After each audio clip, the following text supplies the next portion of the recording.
کوئی بھی شخص جو ہے نا اپنے آپ کو علم حاصل کرتے وقت وہ ڈی گریٹ نہ کرے، ڈی موٹیویٹ نہ ہو، کیونکہ علم حاصل کرنے کا ہمیشہ فائدہ یہ نہیں ہوتا کہ آپ کو جو ہے کوئی دنیاوی نفع حاصل ہوگا، کوئی شہرت حاصل ہوگی، لوگ آپ کو کوئی مرتبہ دیں گے، کوئی رتبہ دیں گے، بلکہ اس کا کم سے کم بھی فائدہ یہ ہوتا ہے کہ اللہ تعالیٰ نے آپ لوگوں کا انتخاب کر لیا ہے اپنے دین کی حفاظت کے لیے۔ ظاہر ہے اللہ تعالیٰ نے دین جو ہے وہ کسی طرح اس کی حفاظت کرنی تھی، لوگوں کے ذریعے ہی کرنی تھی۔ تو اگر اللہ تعالیٰ نے آپ کا انتخاب کیا ہے دین کی حفاظت کے لیے تو یہ بہت بڑا مرتبہ ہے۔ ظاہر ہے آپ اپنے ہی گھر میں اگر صرف دین کا علم سب سے زیادہ رکھتے ہیں، چاہے آپ عالم نہ ہو، طالب علم ہو، تو یہ آپ اپنے گھر میں دین کی حفاظت کا سبب بنے ہوئے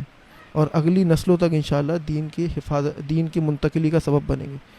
تو بہت سارے لوگ جو ہیں وہ تھوڑا سا ڈی موٹیویٹ ہو جاتے ہیں، وہ اکتا جاتے ہیں کہ بھائی ہم تو علم حاصل کر رہے ہیں، ہمیں اس سے کیا نفع ملے گا۔ بھائی نفع یہی ہے، دین اسی طرح محفوظ ہوتا ہے۔ ہر بندہ جو ہے وہ اس کو پوری دنیا نہیں جان سکتی، وہ وائرل نہیں ہوتا، وہ جو ہے کوئی بہت بڑا استاد یا کوئی بہت بڑا طالب علم یا مشہور لکھاری نہیں بنتا۔ کتنے ایسے لوگ ہیں، امام ابن قیم کہتے ہیں کتنے ایسے لوگ ہیں جو دنیا میں غیر معروف ہیں لیکن آسمانوں پہ معروف ہیں، یعنی آسمان پہ فرشتے ان کا تذکرہ کرتے ہیں۔ اور کتنے لوگ ایسے ہیں کہ دنیا میں مشہور و معروف ہیں اور آسمانوں پہ ان کو کوئی نہیں جانتا۔ رسول اللہ صلی اللہ علیہ وسلم کی حدیث ہے کہ جب اللہ تعالیٰ کسی سے محبت کرتے ہیں تو جبریل علیہ السلام کو بلاتے ہیں اور کہتے ہیں کہ میں فلاں شخص سے محبت کرتا ہوں، تم بھی اس سے محبت کرو اور فرشتوں میں اور انسانوں میں جا کے اعلان کر دو کہ اللہ اس سے محبت کرتا ہے تو تم سب اس سے محبت کرو۔ تو وہ اعلان اگرچہ ہمیں سنائی نہیں دیتا لیکن غیر محسوس طریقے سے ہمارے دل میں اس شخص کے لیے محبت اور احترام پیدا ہو جاتا ہے۔ تو یہ سمجھنا بہت ضروری ہے، دین صرف تبلیغ سے نہیں پھیلتا، دین حفاظت سے بھی پھیلتا ہے۔ جو پہلی مرتبہ کسی شخص نے قرآن کا نسخہ کوئی تیار کیا ہوگا تو وہ یہ لازمی نہیں ہے کہ وہ اس پہ بہت وائرل ہو گیا ہو۔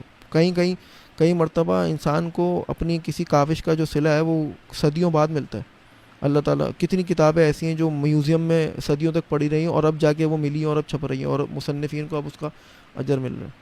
تو یہ ایک سمجھنا ضروری ہے، علم حاصل کرنے کا مقصد یہ نہیں ہوتا کہ انسان جو ہے پھر وہ آگے جا کے مفتی بن جائے، بلکہ علم حاصل کرنے کا مقصد یہ ہوتا ہے کہ سب سے پہلے وہ اپنی اصلاح کرے